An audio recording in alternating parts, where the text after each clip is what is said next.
पण नास्तिक कोणाला म्हणायला पाहिजे? हे वेद नाकारतात अच्छा. ते नास्तिक.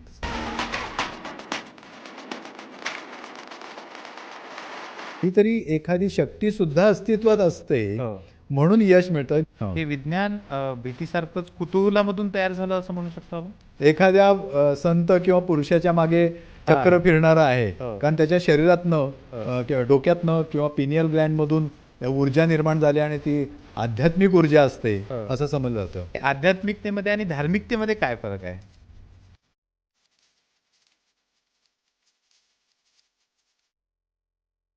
मित्रांनो नमस्कार, कसे आहात सगळे? मित्रांनो, आजचा पॉडकास्ट खास आहे, कारण आज गप्पा नाही आहेत, आज भांडण आहे.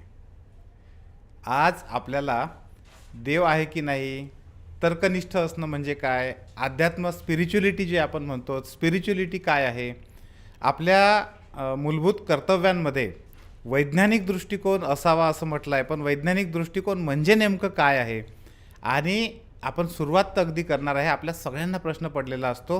आपण एका ओळीमध्ये वाचलेलं असतं की भगतसिंगांनी लिहिलेलं पुस्तक होतं. भगतसिंगांबद्दल आपल्या सगळ्यांना माहीत आहे, मैं नास्तिक क्यों हूँ. आपल्याला त्याच्या पलीकडे काही माहीत नसतं. पण ह्या सगळ्या विषयांवर आज आपण अतिशय जोरदारपणे ह्या सगळ्या गोष्टींविषयी गप्पा करणार आहेत. आज आपल्यासोबत डॉक्टर प्रदीप पाटील सर आहेत. सर नमस्कार. नमस्कार सर, आपण सुरुवातच भगतसिंगांपासून करू. हो हो यस. मी जेव्हा पहिल्यांदा वाचलं होतं, मी नंतर बरंच शोधायचा प्रयत्न केला, पण मला जास्त काही कुठं मिळालं नाही. मैं नास्तिक क्यों हूँ म्हणजे भगतसिंग हे क्रांतिकारी, आता आपल्या सगळ्यांना सगळं माहीत आहे, हो पण ही जी ओळ होती त्याच्याविषयी काहीच माहीत नव्हतं. हो. तर ते नेमकं प्रकरण काय होतं, त्या पुस्तकात काय होतं, आणि भगतसिंगांबद्दलची या अँगलची माहिती आम्हाला तुमच्याकडून ऐकायला आवडेल. खरं तर तसं पाहिलं तर भगतसिंगांचा जो काळ होता, हो त्या काळामध्ये हिंदू मुस्लिम हा वाद मोठ्या प्रमाणावर निर्माण झालेला होता. हो म्हणजे भारताची फाळणी झाली त्यानंतर हो भगतसिंगांनी स्वातंत्र्य संग्रामामध्ये उडी घेतली हो आणि त्यांनी थेटपणे अशी मतं मांडायला सुरुवात केली की भारताचं स्वातंत्र्य हे कशामुळे मिळू शकतं. अच्छा. आणि ते मिळत असताना त्यांना एक अडचण जाणवली बरं. आणि त्यांचे अनेक त्यांच्या सहकाऱ्यांशी त्या बाबतीत मतभेद पण झाले. त्यांचं असं म्हणणं होतं की वैज्ञानिक दृष्टिकोन हा जोपर्यंत आपल्या देशामध्ये रुजणार नाही हो तोपर्यंत या देशामध्ये जो खराखुरा हवा असणारा समाजवाद हो. किंवा संविधानाला अभिप्रेत असलेली मूल्य आपण म्हणू, हो जी नंतर आपण त्यामध्ये समाविष्ट केली, हो ती खरी खरी गोष्ट उतरणार नाही आहे म्हणजे या देशामध्ये. बरोबर. आणि त्याचं मत आजसुद्धा खरं ठरताना दिसतं आहे. अच्छा. कारण आज तुम्ही जर पाहिलं तर नास्तिक असणं हो ही गोष्ट फारच धोक्याची समजली जाते. बरोबर आहे. भगतसिंगांनी त्या काळामध्ये तो नास्तिकवाद त्यांनी मांडला हो आणि तो पेरायचा प्रयत्न केला. भगतसिंगांनी हसत हसत मृत्यूला स्वीकारलं. हो हे बळ आलं कुठनं? भगतसिंग असं म्हणतो की हे बळ हो मी स्वतःच्या मनाच्या सामर्थ्यातनं मी विकसित केलेलं आहे. याला मला कोणाची गरज नाही आहे. अच्छा. आणि याचा अर्थ असा असतो की तुम्ही जेव्हा देव नाकारता, तुम्ही धर्म नाकारता, तेव्हा तुम्हाला आधार कशाचा घ्यावा बरोबर. हा प्रश्न निर्माण होतो. हो कारण बहुसंख्य वेळा आधार ही गोष्ट फार महत्त्वाची असते. बरोबर. म्हणजे साध्या साध्या गोष्टीमध्ये आपण बघतो हो. की परीक्षेला मला मार्क चांगले मिळावेत हो म्हणून मी काहीतरी मग अंगारा किंवा तावीज किंवा बरोबर आहे. काहीतरी देवाला नवस बोलणं, हो. ह्या सगळ्या गोष्टी केल्या जातात. हो.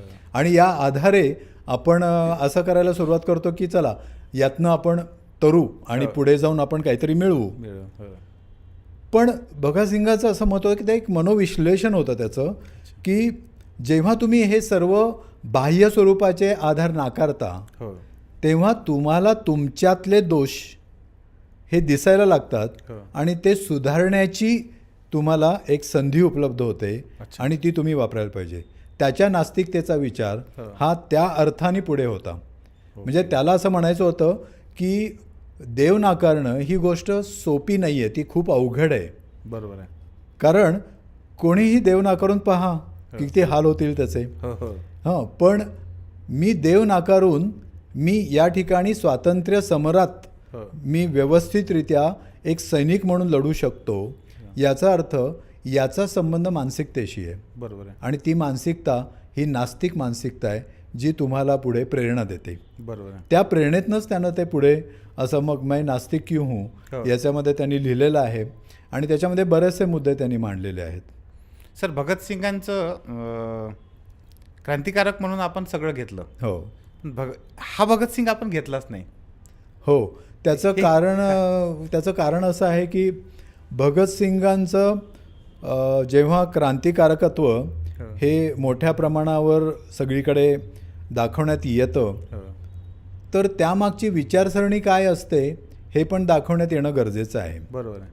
आता तुम्ही इतर क्रांतिकारकांचं बघा. हो इतर क्रांतिकारक कोणीही घ्या, हो म्हणजे आपण आता उदाहरणार्थ सावरकर घेऊ, हो त्यांना क्रांतिकारक म्हटलं जातं. हो तर हिंदुत्व हे त्याच्या मागे जोडलं जातं आणि त्याचा प्रचार केला जातो. हो त्या अर्थानं भगतसिंगांचं नास्तिकत्व कुठे दिसत नाही. दिसत नाही. हा, तेच. म्हणजे बरोबर आहे. जर आपण आत्ताच्या या सगळ्या विचारसरणीचा जर मागोवा घेतला हो तर दिसून असं येतं की या संस्कृतीमध्ये, भारतीय संस्कृतीमध्ये ज्या धर्माचा पगडा जास्त त्या धर्मानी आपल्याला सोयीनुसार हो त्या त्या तत्त्वज्ञानांचा वापर केला आणि प्रचार केला. बरोबर आहे. आणि जी तत्त्वज्ञानं आघात करणारी होती हो त्या तत्त्वज्ञानानं त्यांनी मागं सारलं किंवा ती नष्ट केली. बरोबर आहे. त्यामुळं मग भगतसिंगांचं नास्तिकत्व दिसणं कठीणच आहे, ते दिसणारच नाही. मुळात असं आहे की केवळ भगतसिंगच होते असं नाही, हो तर त्या काळीसुद्धा अनेक नास्तिक होते आणि अनेक मुस्लिम नास्तिक होते. अच्छा. म्हणजे असं काही नाही आहे की फक्त भगतसिंगच नास्तिक होते, पण त्या परंपरा आपल्या देशामध्ये नष्ट करण्यात आल्या. सर, पण नास्तिक कोणाला म्हणायला पाहिजे? म्हणजे आस्तिक, नास्तिक, म्हणजे मला असं परफेक्ट कधी समजलंच नाही की आस्तिक म्हणजे नेमकं काय, किंवा ओके. आस्तिक म्हणजे फक्त देव मानणे एवढाच त्याचा अर्थ आहे का, किंवा नास्तिक म्हणजे देवाला न मानणे एवढाच त्याचा अर्थ आहे का? तसं भारतीय संस्कृतीपुरतं आपण जर बोलायचं ठरवलं हो. तर जे वेद नाकारतात अच्छा. ते नास्तिक. बरं. आता षडदर्शनं आपण घेऊ हिंदू तत्त्वज्ञानातली, हो. त्यातलं एक दर्शन हे नास्तिक दर्शन आहे. अच्छा.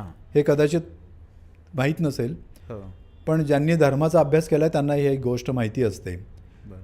सांख्य दर्शन आहे, तर योग दर्शन आहे, तसंच याप्रमाणे नास्तिक दर्शन पण आहे. अच्छा. आणि नास्तिक दर्शनं कोणाला समजलं जातं तर जैन, बौद्ध, आजीवक आणि चार्वाक अच्छा. ही नास्तिक दर्शनं समजली जातात. बरं. त्या काळामध्ये जे वेदांना नकार देतात, वेदांमध्ये असलेले देव जे आहेत ते नाकारतात, ते लोक नास्तिक समजले जातात. अच्छा. म्हणजे देवाचं अस्तित्व हो हे पूर्णपणे नाकारणारं असं ते नव्हतं. हो. पूर्णपणे अच्छा. त्या ठिकाणी काहीतरी शक्ती अस्तित्वात असू शकते, हो याचा जैन आणि बौद्ध संप्रदायामध्ये किंवा त्या धर्मामध्ये, तत्त्वज्ञानामध्ये त्याचा स्वीकार हा कुठेतरी वेगळ्या पद्धतीनं केला गेलेला आहे. बरोबर. म्हणजे बौद्ध तत्त्वज्ञानामध्ये अशी कुठलीच गोष्ट नाही, किंवा जैन तत्त्वज्ञानामध्ये असं म्हटलं जातं की जे काही आहे ते कर्मावर मिळतं हो. आणि श्रमावर तुमच्या मिळतं, तुम्हाला कुठल्या तरी अद्भुत शक्तीकडून तुम्हाला ते मिळणार नाही. म्हणजे याचा अर्थ असा आहे की सामान्य लोक जेव्हा स्वतःच्या कर्तृत्वातनं यश मिळवतात हो. तेव्हा त्याच्या मागे काहीतरी एखादी शक्तीसुद्धा अस्तित्वात असते, हो. म्हणून यश मिळतं, ज्याला आपण शुभ आणि अशुभ, बरोबर आहे. हां, हो, हो. आणि लाभ आणि अलभ्य असं वगैरे जे म्हणतो, हो. तर त्या पद्धतीनं हो. त्याचं विवरण केलं गेलेलं आहे. बरोबर. चार्वाक परंपरा ही अशी परंपरा होती की ज्यांनी केवळ वेद नाकारले नाहीत, अच्छा. त्यांनी देव पण नाकारले आणि धर्म पण नाकारला. बरं. आणि त्यामुळं घडलं असं, म्हणजे त्यांचा आता एक प्रसिद्ध असा एक श्लोकच आहे, अच्छा.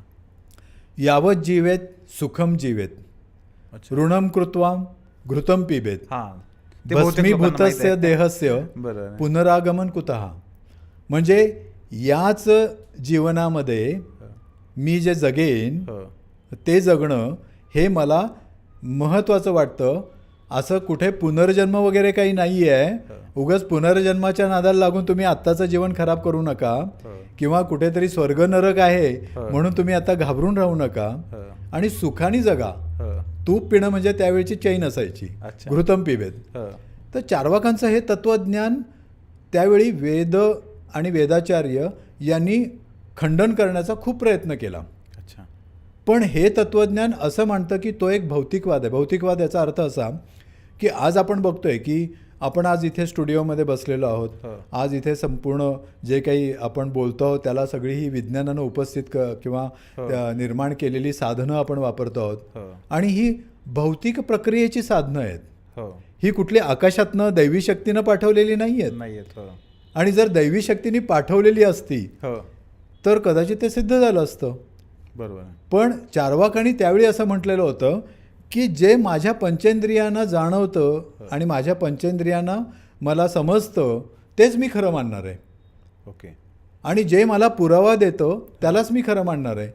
तुम्ही जर एखादं यज्ञ करत असाल आणि त्याच्यात तूप किंवा हवन करत असाल आणि ते वर गेलं की मग वरती असलेल्या देवांना ते पावेल असं म्हणत असाल तर या सगळ्याचे पुरावे मला हवेत.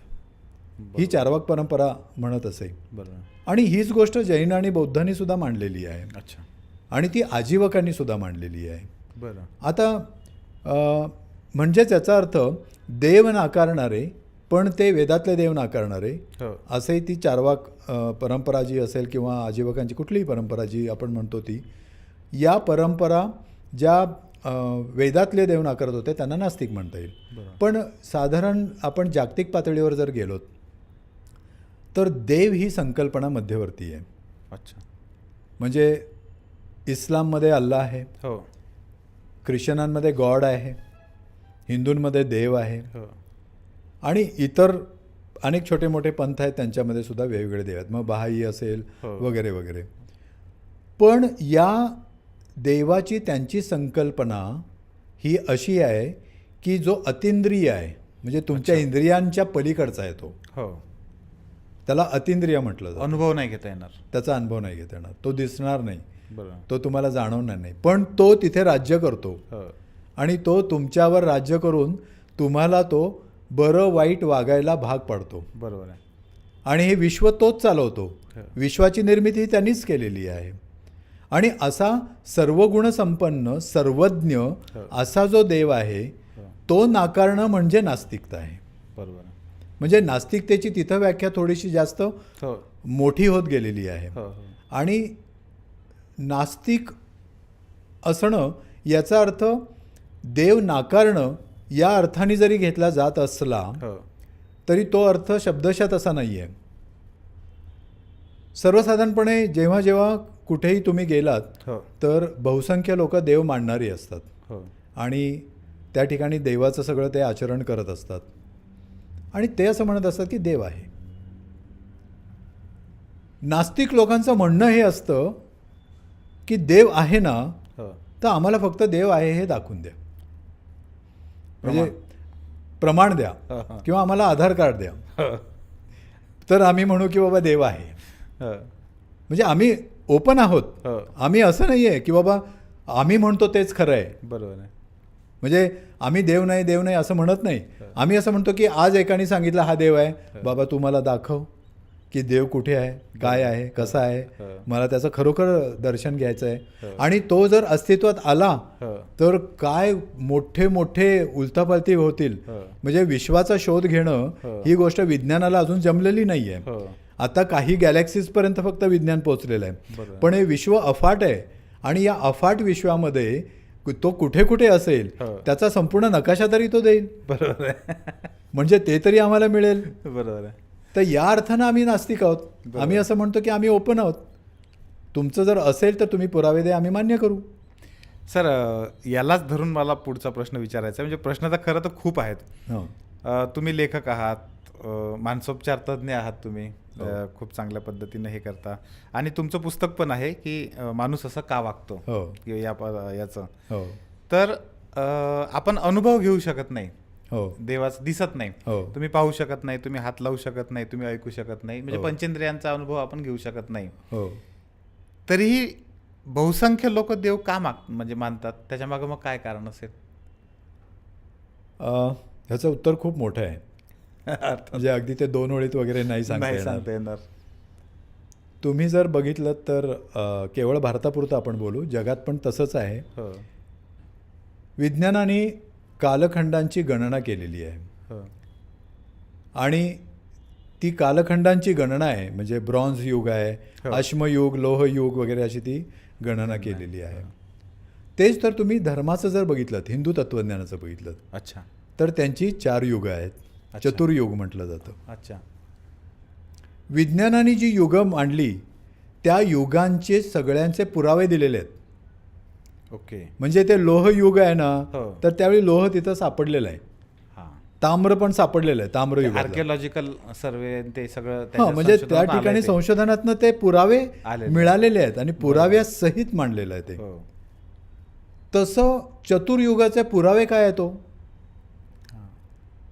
म्हणजे पुरावे पाहिजेत ना त्याच्यासाठी. बरोबर आहे. हो. पण बरोबर तसे आहे. पुरावे काहीच नाही आहेत. हो. पुरावा एकच असतो, धर्मग्रंथात सांगितलंय म्हणून पुरावा. अच्छा. आता सर्व धर्मांच्या बाबतीत हे लागू होतं. हो. तर जर आपण असं बघायला गेलो की मागे मागे, हो तर त्या काळामध्ये जी इव्होल्युशन जे डार्विननं मांडली, हो चार्ल्स डार्विन असं म्हणाला की माणसाची उत्क्रांती होत गेली, त्याच्या अनेक शाखा फुटत गेल्या. तर त्या उत्क्रांतीमध्ये माणूस पदापर्यंत पोहोचत असताना हो. किंवा मानवी अवस्थेपर्यंत येत असताना अनेक संघर्षांचा सामना मानवाला करावा लागलेला आहे, बरोबर. माणूस म्हणून. आणि हा जो संघर्ष करत तो आला इथंपर्यंत, हा संघर्ष हा वेगवेगळ्या हवामानाच्या परिस्थितीमध्ये, हम्म. वेगवेगळ्या उलथापालथीमध्ये हो आणि टिकून राहण्याच्या कसोटीवर हो तो घडत आलेला आहे. अन्यथा आपण इथे आज बसलोच नसतो. बरोबर आहे. आता इथे पुन्हा देवाचा काही संबंध नाही. हो म्हणजे जो सामर्थ्यवान आहे तो टिकला. टिकला. हो कित्येक प्रजाती नष्ट झाल्या, हो मग त्या देवानी नष्ट का केल्या? बरोबर आहे. त्या तर जगायला पाहिजे होत्या. उत्तर काहीच नाही. काहीच नाही आहेत. इव्होल्युशन मात्र त्याचं उत्तर देतं. हो इव्होल्युशन असं म्हणतं की जी प्रजाती या आत्ताच्या परिस्थितीला तोंड देऊ शकत नाही हो ती नष्ट होते. डायनासोर हे त्याचं उदाहरण आहे. बरोबर आहे. म्हणजे जी नष्टता आहे हो ती नष्टता आणि पुनर्जन्म, हो तर याचा एक अर्थ जो विज्ञान काढतं, तर तो विज्ञान पुराव्यासहित काढत असतं. बरोबर. तसं या धार्मिक संकल्पनांच्या बाबतीत म्हणता येत नाही, कधीच म्हणता येणार नाही. हो मग जर असं असेल तर तुम्ही बघा की त्या काळी धर्म, देव या गोष्टीच अस्तित्वात नव्हत्या. अच्छा. कारण साधारणपणे तुम्ही जर मानवांचं एक उत्क्रांती म्हणजे माणूस जो घडत आला हो त्याच्या जर अगोदरच्या काही लाख वर्षापूर्वीच्या काळातला माणूस जर तुम्ही बघितला हो तर तो रानटी अवस्थेमध्ये होता. हो आणि रानटी अवस्थेमध्ये तो जंगलात शिकार करायचा. तो त्या ठिकाणी शाकाहार मांसाहार वगैरे काही भानगड नव्हती. माहीत नव्हतं. हो त्या ठिकाणी प्राणी मारायचे, हो कंदमुळं तोडायची, खायची, हे सगळं चालू होतं. म्हणजे त्या ठिकाणी त्याचं उदरभरण जे होत होतं प्राणीच होता ते प्राणीच्या अवस्थेमध्ये होता. बरोबर आहे. आता मग त्यावेळी देव जर असता तर तो पण प्राणी अवस्थेत होता का, असा प्रश्न पडतो. हम्म. ते तर काही देव मानत नव्हते. बरोबर आहे. त्या ठिकाणी टोटेम, म्हणजे टोटेम याचा अर्थ असा असतो मराठीमध्ये की काही कुलदैवत जी असतात आपण मानतो हो तशी ती कुलकं मानत होते. म्हणजे काय, एक दगड घ्यायचा हो आणि हे दगड म्हणजे दैवी दगड आहे अच्छा अच्छा. आणि तो जवळ ठेवला की काय होईल, हा. काय होणार नाही. म्हणजे तो त्यांचा प्राथमिक अवस्थेतला देव होता. देव होता. मग तो कशातनं निर्माण झाला, तर मला काही होऊ नये हो किंवा ऊन वारा पाऊस हो आणि होणारी वादळं, पूर आणि कडाक्याचं उन्हाळे, हो हे सगळे कशामुळे येतं माहीत नव्हतं. हम्म. विज्ञानच नव्हतं त्यावेळी. बरोबर आहे. एकदम पूर आला, हो बापरे कुणीतरी हे पाठवलेलं आहे, मग ती काहीतरी एक शक्ती आहे. हम्म. तुम्ही वेदांमध्ये बघितलं तर ऋग्वेद वाचा, अथर्ववेद वाचा किंवा तुम्ही यजुर्वेद वाचा. यजुर्वेद तर यज्ञ आणि होम याच्यावरच आहे. हो या सगळ्या वेदांमध्ये त्या ठिकाणी आवाहन केलेलं आहे, उषेला आवाहन केलेलं आहे. उषा म्हणजे त्या ठिकाणी असलेली वाहणारी हवा, हो. किंवा त्या ठिकाणी अशा अज्ञात शक्तीला आवाहन केलेलं आहे. म्हणजे भीती या संकल्पनेतून उगम झाला असं म्हणू शकतो आपण. ऑफकोर्स, म्हणजे माणसाला स्वतःचं अस्तित्व टिकवण्यासाठी हो. काही ना काहीतरी आधाराची गरज वाटत होती, बरोबर. आणि तो आधार तर मिळत नव्हता. हो. माणसं तर मरताना दिसत आहेत. बरोबर. मग आपण जगायचं कसं? चिरंजीव व्हायला पाहिजे. चिरंजीव ही फक्त संकल्पना आहे. हो. वास्तवात आजपर्यंत कोणीच चिरंजीव नाही. देव म्हणजे देव ही संकल्पनाच फक्त चिरंजीव राहिली. हो. म्हणजे ती चिरंजीव का राहिली? तर भीतीतून लोकांना तो एक तात्पुरता मिळणारा आधार वाटला, आणि म्हणून त्या आधाराला घेऊन ते त्या ठिकाणी चिकटून राहिले. सर, मग विज्ञान जे आहे हो. हे विज्ञान भीतीसारखंच कुतूहलामधून तयार झालं असं म्हणू शकतो आपण. ऑफकोर्स, विज्ञान हे जेव्हा पाऊस का पडतो, हो. उदाहरण आपण घेऊ, पाऊस का पडतो, तर तुम्हाला धार्मिक ग्रंथांमध्ये तो पाडतो हो. हेच उत्तर दिसेल. हो. पण धर्मग्रंथांच्या या विचाराला न मानता हो. ज्यानं स्वतंत्र विचार सुरू केले, हां. आणि तो असं म्हणाला की मी आकाशाकडे बघतो तर आकाश पाडतंय, आकाशात नाही येत आहे, तर ते आकाशात जमा कसं काय होतं, तिथे पाणी कसं येतं, असे प्रश्न त्याला पडत गेले. अच्छा. म्हणजे एक गोष्ट अशी आहे वेदांमध्ये किंवा इतरसुद्धा ज्याला नास्तिक परंपरा म्हणतो आपण त्याच्यामध्ये, की त्यांनी प्रश्न विचारायला सुरुवात केली. हे असं का घडतं, अच्छा. असं का होतं? हां. मग कोणीतरी त्याचं उत्तर वेगळंच देतं, हो. किंवा तिसरंच काहीतरी देतं. हो. विज्ञान माहीत नव्हतं त्यावेळी, आणि अशा वेळी कुतूहल तर होतंच, हो. पण प्रश्न पडायला लागल्यामुळे त्या प्रश्नांची उत्तरं शोधण्याची जिज्ञासा ही मोठ्या प्रमाणावर निर्माण झालेली होती. आणि ही जिज्ञासा त्याला स्वस्थ बसू देत नव्हती, आणि त्यातून मग त्याची चिकित्सक विचार पद्धती विकसित झाली. तयार झाली. मगाशी मी जे म्हटलं नास्तिक परंपरा ही चिकित्सक विचार पद्धती आहे. सर, ही नास्तिक परंपरा भारतामध्येच उगम झाली की भारताच्या बाहेर उगम झाला तिचा? भारताच्या बाहेर सुद्धा ती उगम पावलेली आहे. म्हणजे अगदी सॉक्रेटिसच्या काळामध्ये सुद्धा सॉक्रेटिसने हे प्रश्न विचारलेले होते. अच्छा. आणि इसवी सन पूर्व साधारण 5व्या-6व्या शतकामध्ये या परंपरांची सगळ्यात मोठी देवाणघेवाण होत होती. अच्छा. म्हणजे आजीवक म्हणून हा पंथ अगोदर उदयाला आला. बरं. आजीवकांमध्ये मख्खली गोशाल म्हणून त्यांचा एक प्रणेता समजला जातो, अच्छा. ज्यानं फेटॅलिझम मांडला.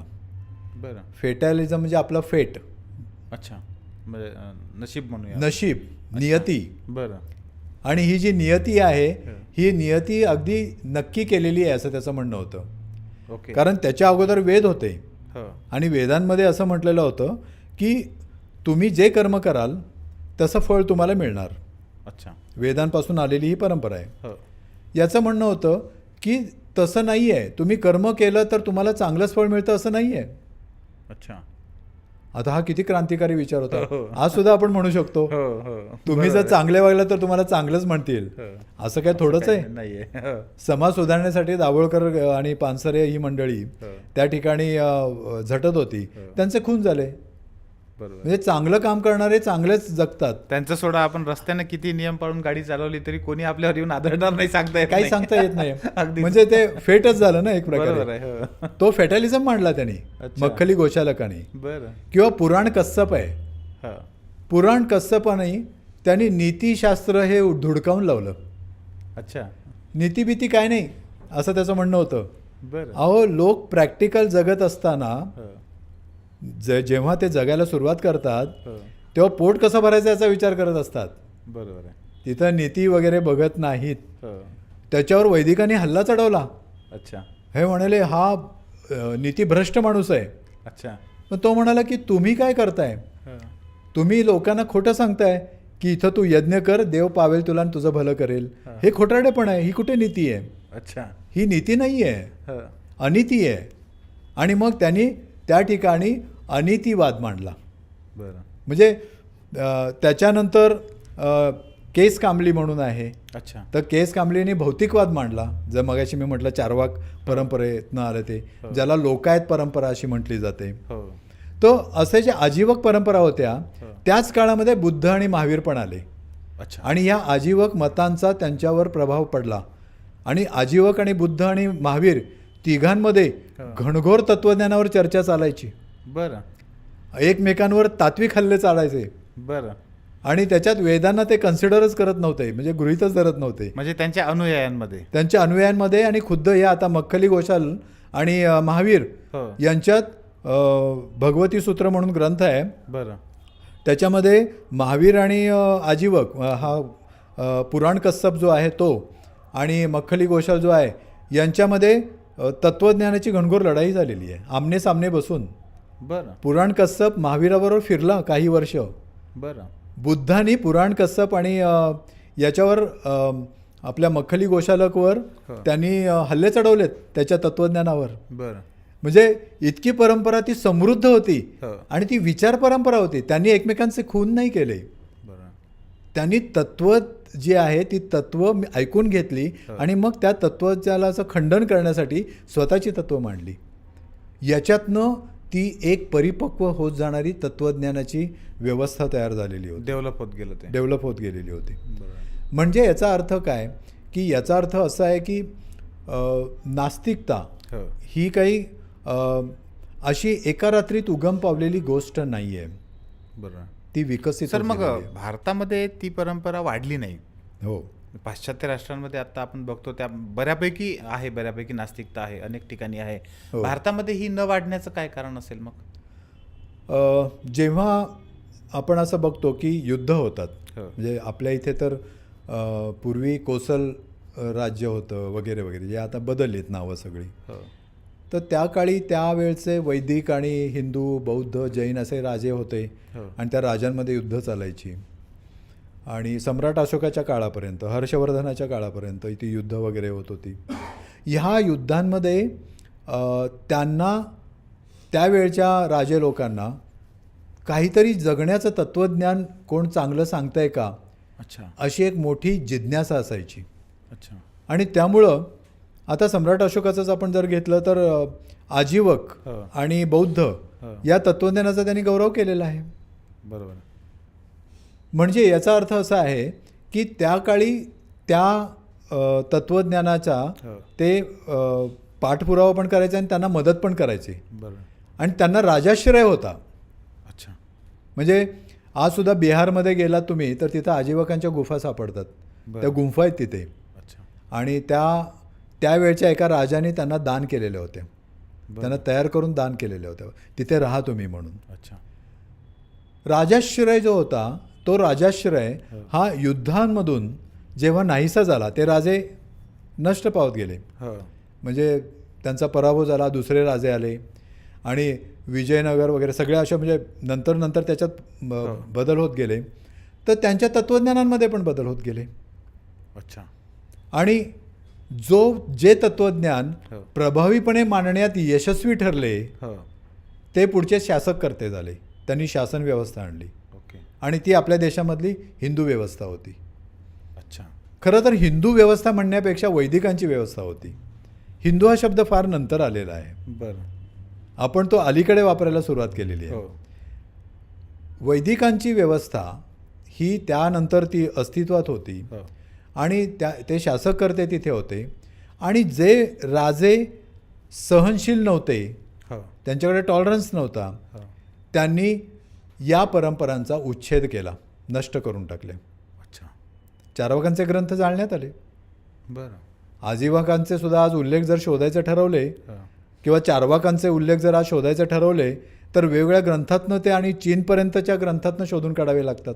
बापरे. इव्हन बौद्ध आणि जैन यांचे ग्रंथ जे आहेत त्यांचे फार थोडे ग्रंथ आज शिल्लक आहेत. बौद्धांचा एक असं झालं की पण मग सर पाश्चात्य राष्ट्रांमध्ये हे नाही झालं. पाश्चात्य राष्ट्रांमध्ये हे नाही झालं, कारण सॉक्रेटिस जरी म्हणाला की विषाचा प्याला मी पिणार आहे सत्यासाठी, हो. सत्य शोधनासाठी, तर तिथे त्या ठिकाणी त्यानं स्वतःहून केलेला तो त्याग होता सत्यासाठी. मारणं ही गोष्ट, त्या ठिकाणी नष्ट करणं ही गोष्ट केव्हा सुरू झाली? मध्ययुगामध्ये सुरू झाली. अच्छा. जेव्हा ख्रिश्चन धर्म उदयाला आला, येशू ख्रिस्त उदयाला आला, हो. इस्लाम उदयाला आला, पैगंबर उदयाला आले आणि मग धर्माधर्मांतर्गत लढाया सुरू झाल्या, हो तेव्हा मग मंदिरं, मशिदी किंवा चर्चेस पाडण्याचं सत्र सुरू झालं. बरोबर. ते सर्व धर्मांमध्ये घडलेलं आहे. म्हणजे फक्त भारतातच मंदिरं पाडली असं नाही. हो भारतामध्ये जगभरामध्ये चर्चेस आणि मशिदीसुद्धा उद्ध्वस्त झालेल्या आहेत. मुद्दा हा आहे की धर्म नावाची एक कडेकोट व्यवस्था जेव्हा अस्तित्वात आली हो तेव्हा त्यांना अनुकूल असलेली तत्त्वज्ञानच फक्त त्यांनी चालवून घेतली बाकीचे नष्ट आणि केली. बाकीची नष्ट केली. सर दुसरा एक खूप महत्त्वाचा म्हणजे मी जेव्हा तुमचा लेख वाचला होता पहिल्यांदा, हां आध्यात्मिकता आणि धार्मिकता हां बहुतेक लोकांना असं वाटतं की एकच आहे. ओके. तुम्ही त्याच्याही पलीकडे जाऊन असं सांगितलं होतं की आध्यात्मिकता, धार्मिकता आणि तार्किकता. हो मला म्हणजे पहिल्यांदाच ते हे जे स्टेजेस आहेत ते ह्या हो. थोड्या पुन्हा एकदा समजून घ्यायच्या आहेत ओके. की आध्यात्मिकतेमध्ये आणि धार्मिकतेमध्ये काय फरक आहे. आध्यात्मिकता अधिक आत्म अच्छा म्हणजे अध्यात्म, बरं आत्मचा शोध. ओके आता आत्म म्हणजे काय तर आत्मा, हां आत्मा ही संकल्पना येते. आत्मा ही गोष्ट सर्व धर्मग्रंथांमध्ये तशी आढळत नाही आहे, अच्छा पण हिंदू तत्त्वज्ञानामध्ये ती मोठ्या प्रमाणावर आढळते. बरं. आत्म्याचं अस्तित्व हो म्हणजे आत्मा आपल्या कपडे बदलल्यासारखं, हो तो वस्त्र बदलल्यासारखं, हो. तो या ह्याच्यातनं मग दुसऱ्या जन्मात तो जातो वगैरे वगैरे. हो आत्मा नावाची अशी, कारण माणूस मृत्यू पावल्यानंतर त्या माणसाचं नेमकं काय घडतं आणि प्राण जातो म्हणजे नेमकं काय जातं हो हे सामान्य लोकांना माहिती नसतं. बरोबर आहे. हं. म्हणजे त्या ठिकाणी सामान्य लोकांना जेव्हा हे माहिती नसतं हो की आत्मा म्हणजे काय, बरोबर. तर सामान्य माणूस असं म्हणतो की जीव जातो तो म्हणजे आत्मा, हां प्राण जातो तो म्हणजे आत्मा. हो म्हणजे तुमच्या शरीरातनं तो मुक्त झाला हो आणि तो दुसऱ्या शरीरात प्रवेश करणार आहे, पुनर्जन्म घेणार आहे. हो म्हणून पुनर्जन्माची संकल्पना अस्तित्वात आली. हो म्हणजे अध्यात्म काय काय अस्तित्वात आलं हे मी सांगतोय. हो हो मग पुनर्जन्माची जेव्हा गोष्ट अस्तित्वात आली तर पुनर्जन्म हा तुम्हाला कुठे मिळणार, कसा मिळणार हो. याचं तत्त्वज्ञान उदयाला आलं. ओके आता हे सगळं तत्त्व झालं, हो याला पुरावा काहीच नाही आहे. मग प्राण जातो म्हणजे काय, सामान्य माणसांसाठी हा प्रश्न उरतोच. हो प्राण जातो याचा अर्थ असा आहे की तुमचं शरीर हो हे विविध इंद्रिय हो आणि पेशींची संघटित रचना जी असते त्या रचनेचं ऑर्केस्ट्राप्रमाणे चालणारं एक कार्य असतं. हो त्यातलं एक ग्रंथी जरी बंद पडलं हो तर तुमच्या शरीराची यंत्रणा कोलमडायला लागते. हो जसं एखादं गाणं चालू आहे आणि ऑर्केस्ट्रा चालू आहे, हो तबल्यानं तबला वाजवायचा बंद केला तर ते गाणं बेसूर व्हायला लागतं. तसं तुमचं शरीर हे हळूहळू नष्टतेकडे जायला लागतं. अच्छा त्याच्या पेशीमध्ये असणारी जी ऊर्जा असते हो आणि पेशीमध्ये असणारी जी ताकद असते ती कमी कमी व्हायला लागते. आता इथं ऊर्जा म्हणजे काय हा प्रश्न निर्माण होतो. हो तर ऊर्जा म्हणजे मी जे काही ऑक्सिजन घेतो, मी प्राणवायू घेतो आणि कार्बन डायऑक्साईड वायू सोडतो आणि जे मी खातो त्याच्यातनं प्रोटीन, फॅट, कार्बोहायड्रेट्स हे माझ्या शरीराला आवश्यक असलेले घटक निर्माण होतात, ज्याच्यावर हो पेशींचं कार्य चालू होतं. आणि ते कार्य चालू असताना जी गोष्ट निर्माण होते त्याला ऊर्जा म्हटलं जातं. अच्छा ती संघटित असते, हो अशी ऊर्जा नाही आहे. म्हणजे आता उदाहरणार्थ रेकी नावाचं एक आत्ताचं आलेलं एक फॅड आहे. हो त्या रेकीमध्ये तुमच्या शरीराच्या भोवती ऊर्जा वलय असतं म्हणतात. हो आणि ते ऊर्जा वलय हे भयंकर ताकदीचं असतं असं म्हटलं जातं. हो तर ॲक्च्युली हे ऊर्जा वलय वगैरे काही नसतं. हे एक किर्लियन फोटोग्राफी म्हणतो आपण. त्या किर्लियन फोटोग्राफीप्रमाणे आपण जर फोटो काढले तर तुमच्या भोवतीसुद्धा तुम्हाला वलय तुमचं ऊर्जेचं दिसेल. त्यात आजकाल ते थंबनेलमध्ये वगैरे दाखवतात असं बोलतात ते. दाखवतात ते. किंवा एखाद्या संत किंवा पुरुषाच्या मागे चक्र फिरणारा आहे, कारण त्याच्या शरीरातनं डोक्यातनं किंवा पिनियल ग्लँडमधून ऊर्जा निर्माण झाली आणि ती आध्यात्मिक ऊर्जा असते असं समजलं जातं. ही ऊर्जा वगैरे काही नसते. अच्छा तर अध्यात्म याचा अर्थ आत्मचा शोध आणि आत्मा मानून तुम्ही केलेले व्यवहार. हो तर त्याला पुरावा नाही आहे, आत्म्याला पुरावा नाही. जसं देवाला नाही आहे बरोबर तसं आत्म्याला पुरावा नाही आहे. दुसरी गोष्ट, जर तुम्ही इकडे अध्यात्म म्हणत असाल हो तर मग त्याला पुरावा जर नसेल तर मग त्याला पुरावा देणारी अशी कोणती गोष्ट आहे, तर ती गोष्ट आहे विज्ञान आणि वैज्ञानिक दृष्टिकोन. अच्छा. आणि ती तुम्हाला तुमच्या शरीराचं संपूर्ण विच्छेदन करून तुमचं शरीर कसं चालतं एवढंच फक्त सांगत नाही. अध्यात्मामध्ये विश्वाचा शोध घेतला जातो हो आणि विश्वामध्ये असं एक काहीतरी तत्व आहे हो ज्याला अलीकडची पिढी असं म्हणते सुपर नॅचरल पॉवर. हो आणि ही सुपर नॅचरल पॉवर अस्तित्वात आहे असं ती म्हणत असते. हो अशी सुपर नॅचरल पॉवर जर खरोखर अस्तित्वात असेल हो तर त्याचं परिमाण हो किंवा त्याचं एकक, त्याचं मोजमाप हे व्हायला पाहिजे. हो. विज्ञानाने सांगितलं की सुपर नॅचरल पॉवर नाही. अच्छा. या ठिकाणी काही ज्या विज्ञानाने मांडलेल्या ज्या संकल्पना आहेत त्या सिद्ध झालेल्या आहेत आणि त्या आपण मांडू शकतो. हो. त्यामध्ये इलेक्ट्रोमॅग्नेटिक फोर्स आहे. अच्छा. म्हणजे चुंबकीय, नंतर इलेक्ट्रिक हो किंवा गुरुत्वाकर्षण अशा शक्ती आहेत बरोबर. आणि या शक्त्या सिद्ध होऊ शकतात. त्याचं गणित मांडलेलं आहे, हो ते गणित सिद्ध झालेलं आहे. बरं. तसं अध्यात्माने वैश्विक ऊर्जेचं किंवा सुपर नॅचरल पॉवरचं गणित काहीच मांडलेलं नाही आहे. सर पण आत्मा हे जे तुम्ही सांगितलं हे इथपर्यंत ठीक आहे. हो पण जसं आता आपण मानसशास्त्रामध्ये मन म्हणतो आपण, हो मनाचंही अस्तित्व असं काही दिसत नाही. हो पण मनाचं अस्तित्व मग मानतं विज्ञान की नाही मानत, की तो अध्यात्माचाच पार्ट आहे शेवटी पुन्हा? नाही, मनाची व्याख्या आपल्याला करता येते. अच्छा. सायकॉलॉजीमध्ये हो आता कॉग्निटिव्ह सायन्सेस म्हणून एक ब्रँच आता विकसित झालेली आहे. अच्छा. कॉग्निटिव्ह न्यूरोसायन्सेस. मन म्हणजे काय अगदी सोप्या भाषेत मी तुम्हाला सांगू शकतो. हो जेव्हा तुम्ही एखादी गोष्ट बघता हो तेव्हा तुम्ही ती बघता तर तुम्हाला ती दिसत असते. हो ती कशामुळे दिसते तर डोळ्यांमुळे दिसते. बरोबर. डोळ्याचं कार्य हे बघणं आहे. हो करेक्ट. तसंच कानाचं कार्य ऐकणं आहे, म्हणजे पंचेंद्रियाचे काम हो आपण जे म्हणू. ही पंचेंद्रियांची जी काही कार्यप्रणाली आहे, कार्य चालतं, हे कार्य एकत्रितपणे काय करत असतं तर आजूबाजूचा आणि आपल्या शरीराच्या आतलासुद्धा डाटा कलेक्ट करत असतं, माहिती गोळा करत असतं. अच्छा.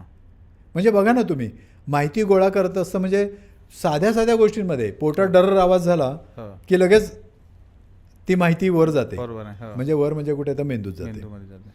पंचेंद्रियातनं जी माहिती गोळा होते ती मेंदूमध्ये जाते आणि मेंदूमध्ये गेल्यानंतर त्या ठिकाणी प्रोसेसिंग सुरू होतं. हो हे प्रोसेसिंग कसं होतं तर प्रत्येक पंचेंद्रियाचे आणि शरीरावर असलेल्या नियंत्रणाची केंद्र ही मेंदूमध्ये आहेत हो आणि त्या ठिकाणी ती माहिती दिली जाते. तिथे पोहोचल्यानंतर आपल्या मेंदूमध्ये ती माहिती जर अगोदरच असेल हो तर त्याला म्हणतो आपण माहिती ओळखली. ओके. जर ती नसेल तर मात्र ती माहिती नाही, आपण सांगू शकत नाही. म्हणजे मी नेहमी उदाहरण असं देतो हो की गडचिरोलीला मी गेलेलो आहे हो आणि जंगलात गेलो आणि आदिवासी आहे हो आणि आदिवासीच्या इथं मी गेलो आणि मी त्याच्या हातामध्ये मोबाईल ठेवला, हो ज्याला माहीतच नाही काही. हो. तो असा बघेल आणि टाकून दिले, काय म्हणेल मला काय खरं तर आता उपयोगाचं त्यांनाही नाही. माहिती आहे माहित सगळं. नाही. बरोबर. म्हणजे त्याची माहिती त्याच्या डोक्यामध्ये नाहीये. नाहीये. हो हो माहिती फीड करायला पाहिजे आपण. बरोबर आहे. तुम्ही जन्मताच तुम्ही हातात मोबाईल घेऊन बसता म्हणून तुमच्या डोक्यात ही माहिती गेलेली आहे. बरोबर आहे. म्हणजे ही माहिती तिथे साठवली गेली, त्याला मेमरी म्हणतो आपण, हो स्मृती म्हणतो आपण. हो. ही स्मृती तयार झाली तुमची. हो पण तुम्ही सुद्धा त्याच्यासारखेच अडाणी आहात. हो कसं तर त्यानं एक कुठलं तरी कंदमूळ तोडून आणलं आणि असं हातावर ठेवलं आणि खा म्हणून सांगितलं. हो तुम्ही बघाल हे काय, हो तुम्ही सुद्धा अज्ञानी आहात ना त्या ठिकाणी. हो, हो. म्हणजे ती माहिती मेंदूमध्ये नाही आहे, हो. स्मृतीमध्ये पण नाही आहे, कुठे पाहिलेलंच नाही आहे तुम्ही. बरोबर आहे. म्हणजे जी माहिती तिथे अगोदर शिकवली गेलेली असते हो. त्याच्याशी पडताळून पाहिली जाते आणि ती माहिती ओळखली जाते हो. आणि तिचं प्रोसेसिंग सुरू होतं. हम्म. आणि जी माहिती नसते हो. तिचंही प्रोसेसिंग वेगळ्या पद्धतीने सुरू होतं. मग आपण विकिपीडियावर जातो, आपण मोबाईलमध्ये जाऊन शोधायला लागतो, गुगलवर सर्च करायला लागतो वगैरे वगैरे. हो. म्हणजे थोडक्यात माहिती आपण सातत्याने भरणा करत असतो. या सगळ्यांची प्रोसेस सुरू होते. याला म्हणतो आपण, ही जी प्रोसेस असते याला म्हणतो विचार. अच्छा. आणि हे विचार प्रक्रिया आपल्या फ्रंटल कॉर्टेक्समध्ये सुरू होते. याला फ्रंटल कॉर्टेक्स किंवा मेंदूचा कपाळाच्या मागचा जो भाग असतो त्याला आपण म्हणतो. आणि ही जी फ्रंटल कॉर्टेक्स असते किंवा हा मेंदूचा पुढचा भाग असतो, याच्यामध्ये विचार करण्याची क्षमता असते, विचार निर्माण तिथे केले जातात. त्यामुळं आम्ही बऱ्याच वेळा हे सांगताना असं म्हणतो की जे गुन्हेगार आहेत तर त्या गुन्हेगारांचं ॲनालिसिस आम्ही जेव्हा करतो तेव्हा ज्यांना कपाळामधलं त्यांचे कपाळाच्या मागच्या मेंदूचा भाग हा कमी ॲक्टिव्ह आहे किंवा तो नीट काम करत नाही, अशा लोकांना विचारच करता येत नाहीत. अच्छा. विचारच करता न आल्यामुळे ते अविचाराने वागतात आणि मग त्यांच्या हातनं गुन्हे घडत जातात. आता असं सिद्ध झालेलं आहे. बरं. आणि हे क्रिमिनल सायकोलॉजीमध्ये येतं. अच्छा. याला क्रिमिनल सायकोलॉजी म्हटलं जातं. बरं. आता तसंच भावनेचं सेंटर आहे ज्याला लिंबिक सिस्टीम म्हणतो. त्या सिस्टीममध्ये वेगवेगळे असे केंद्र. मग आपण असं म्हणू शकतो की मन आपल्या मेंदूमध्ये आहे? मन मेंदूमध्ये नाही आहे. मन हे मेंदूचं कार्य आहे. अच्छा. अगदी सोप्या भाषेत सांगायचं म्हटलं म्हणजे मेंदूचं कार्य म्हणजे it is a function of brain. बरोबर. फंक्शन ऑफ ब्रेन म्हणजे काय? तुम्ही डोळ्यांनी बघता. डोळ्याचं फंक्शन किंवा कार्य काय? बघणं. बघणं तुम्हाला दिसतं का? नाही दिसत. ऐकता? साखर दिसते, गोडी नाही दिसत. तसंच ऐकता? बरं. ऐकणं तुम्हाला दिसतं का? नाही दिसत. मग तुम्ही असं म्हणणार का की नाही ऐकणं नाहीच आहे? बरं. ते असं आध्यात्मिक वगैरे आहे. पण मग जे लोक म्हणतात की मन हृदयात आहे, तर तसं काही नाहीये. मेंदूच आहे. मेंदूचं कामच आहे ते. व्हॅलेंटाईन डेला तुम्ही मेंदू दाखवायला पाहिजे हो. तुम्ही हे दाखवताय अगदी 4 कप्पे आहेत तिथे. हार्ट अटॅक येईल तुम्हाला.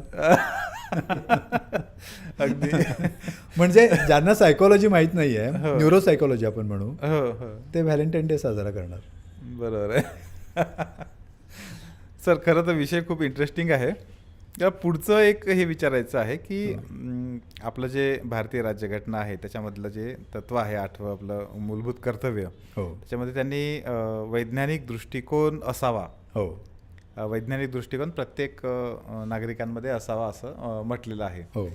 हा वैज्ञानिक दृष्टिकोन जेव्हा आपण म्हणतो तेव्हा त्यात काय अभिप्रेत आहे? म्हणजे नेमकं म्हणजे वैज्ञानिक दृष्टिकोन हा अभिप्रेत असताना मग तुम्ही देव मानणारा माणूस वैज्ञानिक दृष्टिकोनामध्ये बसणार नाही का?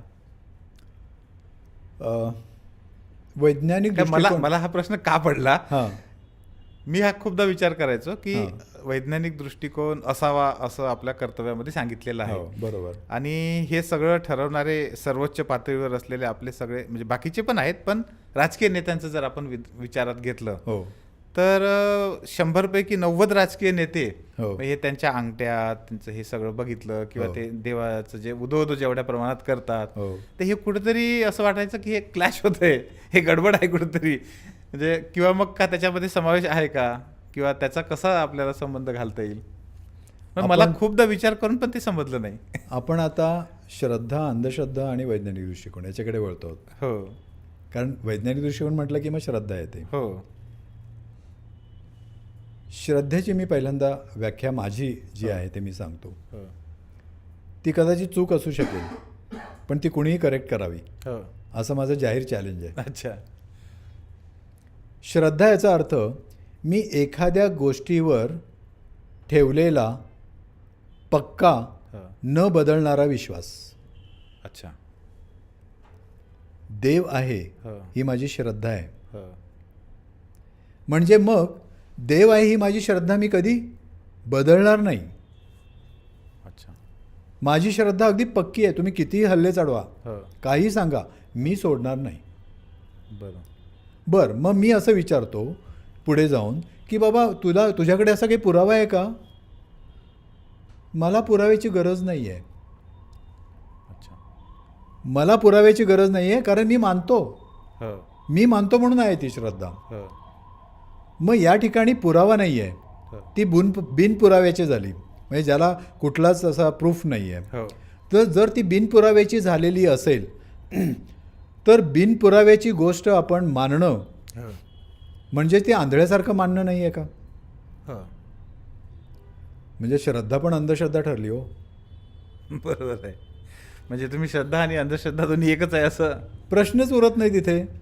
पण असं नाही वाटत तुम्हाला की नीतिशास्त्र किंवा नीती नाही असं किंवा त्या पद्धतीने जर आपण वागायला लागलो हो. तर सगळी समाजव्यवस्थाच कोलमडून पडेल? किंवा किंबहुना मला तर कधी कधी असं वाटतं की ठीक आहे, तुम्ही म्हटलं हे पण बरोबर आहे की देव आणि ह्या संकल्पना जिथं देव आहे किंवा लोक म्हणतात त्या ठिकाणी सुद्धा भ्रष्टाचार आणि सगळे अनितीचे गुण होतात, गोष्टी होतात. हो. पण ह्या गोष्टी जर नाही म्हटलं तर जे सर्वसामान्य लोक आहेत जे हे विज्ञान पूर्णपणे समजू शकत नाही किंवा आता समजत नाही आहेत, हे लोक भरकटून जाऊन समाजव्यवस्था पूर्ण विस्कळीत होऊ शकेल असं वाटत नाही का तुम्हाला?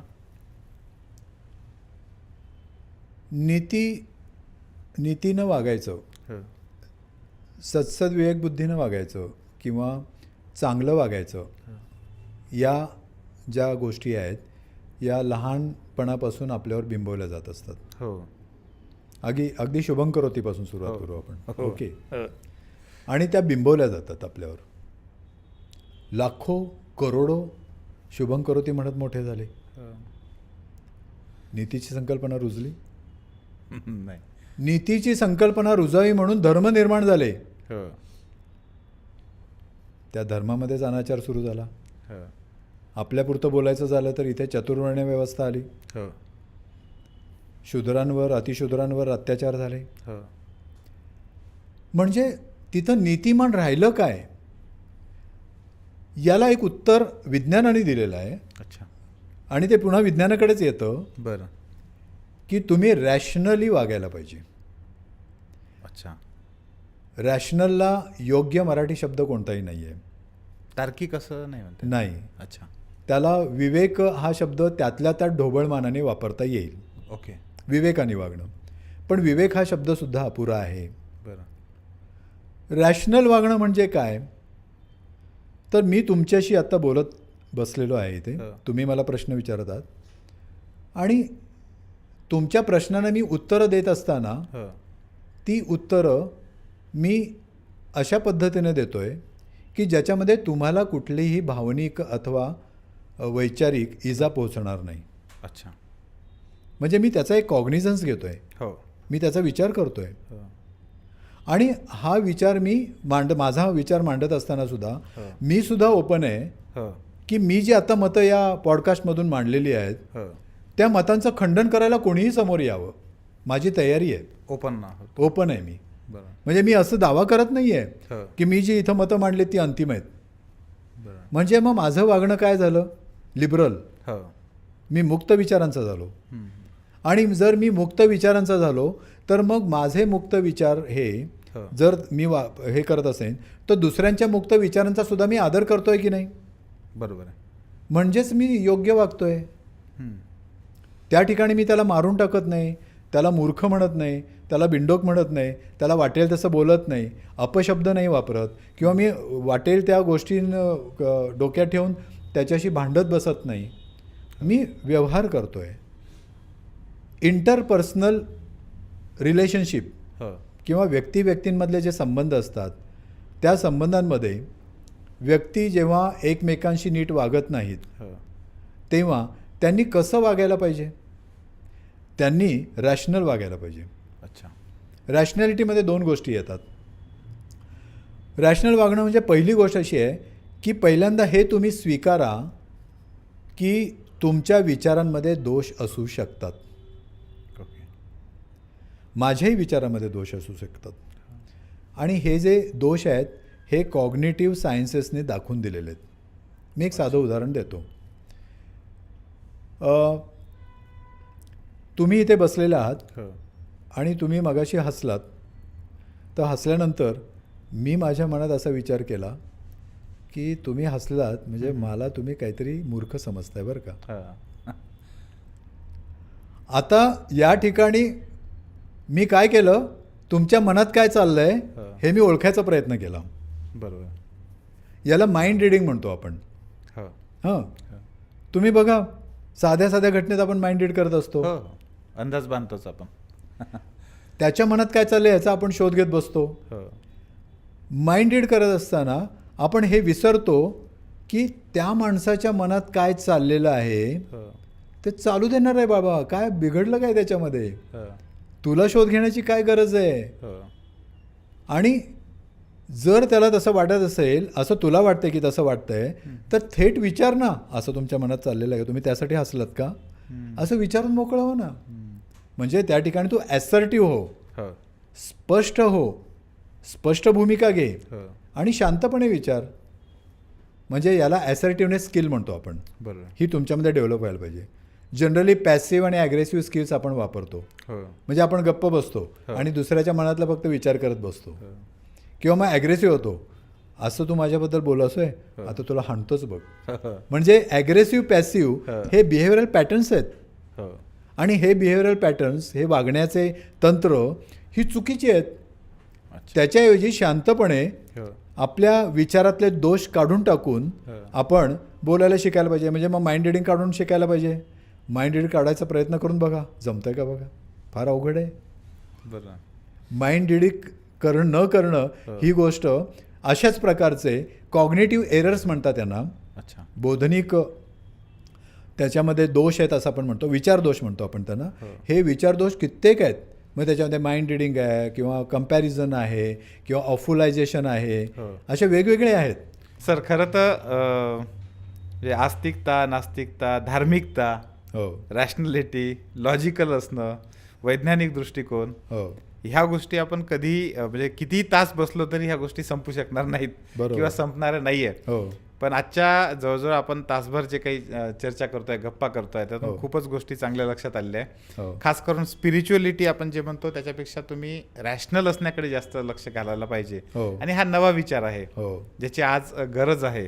हा एक खूपच चांगला आपण असं म्हणू शकतो की आउटपुट आजच्या याच्यातला आपल्या चर्चेतला निघालेला आहे. हो या ठिकाणी येऊन सर 3S टॉक म्हणजे हा आमचा जो पॉडकास्ट आहे याचा उद्देश ज्याला म्हणतो मी नेहमी सेल्फ कनेक्ट, ओके स्वतःशी कनेक्ट होणं शिकलं पाहिजे लोकांनी. ओके सेल्फ इक्विलिब्रियम किंवा तो समतोल पण साधला पाहिजे बाहेरचा आतल्या गोष्टीचा वेगवेगळ्या, बरोबर. आणि मग त्यातून स्वतःचा सक्सेस ज्याने त्याने आपापला शोधावा. हो. हा त्याच्या मागचा एक उद्देश आहे.